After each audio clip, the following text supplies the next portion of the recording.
नमस्कार दोस्तों, welcome to kinetic defence.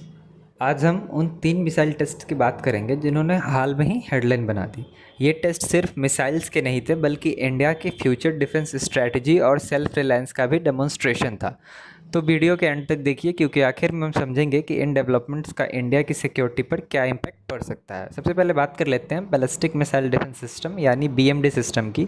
अगर कोई इनेमी बैलिस्टिक मिसाइल लॉन्च करती है तो बीएमडी सिस्टम का काम होता है उस मिसाइल को टारगेट तक पहुंचने से पहले डिटेक्ट करना और हवा में ही इंटरसेप्ट कर देना। इससे आप एक इनविंसिबल सील्ड की तरह समझ सकते हैं जो इंपॉर्टेंट सिटीज़ और स्ट्रेटेजिक एसेट्स को प्रोटेक्ट करने की कोशिश करता है। इंडिया कई सालों से इस टेक्नोलॉजी पे काम कर रहा है और अब इसका फेज़ 2 डेवलपमेंट काफ़ी इंपॉर्टेंट स्टेज पर पहुंच चुका है। रिसेंट टेस्ट में फोकस था इंडिया के नए जनरेशन के इंटरसेप्टर मिसाइल्स पर। फेज 1 के मुकाबले ये सिस्टम ज़्यादा मॉडर्न और मोबाइल डिज़ाइन के साथ आया है। AD-1 और AD-2 नाम के इंटरसेप्टर्स इंडिया के लेयर डिफेंस कॉन्सेप्ट के हिसाब माने जा रहे हैं। सिंपल लैंग्वेज में समझे तो अलग अलग एल्टीट्यूड और अलग अलग टाइप के थ्रेट्स के लिए डिफेंस की मल्टीपल लेयर क्रिएट की जाती हैं। अगर एक लेयर फेल हो जाए तो दूसरी लेयर थ्रेट को इंगेज कर सकती है। इसी कॉन्सेप्ट को मल्टी लेयर डिफेंस कहा जाता है। डिफेंस एनालिस्ट का मानना है कि ऐसे सिस्टम फ्यूचर मिसाइल थ्रेट्स के अगेंस्ट प्रोटेक्शन कैपेबिलिटीज़ को भी इम्प्रूव कर सकते हैं। और सबसे इंटरेस्टिंग बात यह है कि DRDO फ्यूचर में और एडवांस टेक्नोलॉजीज़ पर भी काम कर रहा है जिसमें हाई स्पीड कैपेबिलिटीज़ भी शामिल हो सकती हैं। अब हम बात करते हैं तीसरे टेस्ट की। ये था NASM-MR यानी naval antiship missile medium range की।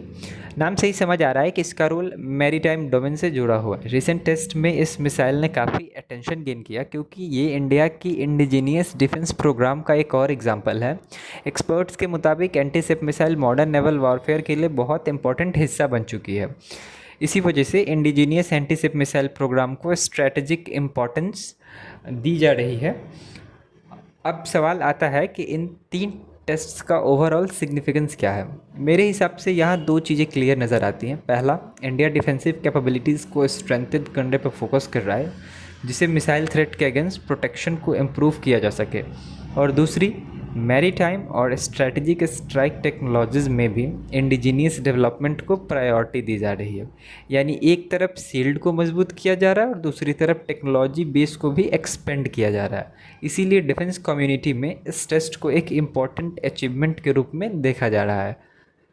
दोस्तों, आपको क्या लगता है, क्या इंडिया की इंडिजीनियस डिफेंस टेक्नोलॉजी अगले कुछ सालों में और भी बड़े माइलस्टोन अचीव कर पाएगी? अपनी ओपिनियन कमेंट्स में ज़रूर बताना। अगर वीडियो पसंद आई हो तो लाइक करें, चैनल को सब्सक्राइब करें और ऐसे ही डिफेंस अपडेट्स के लिए काइनेटिक डिफेंस से जुड़े रहें। जय हिंद।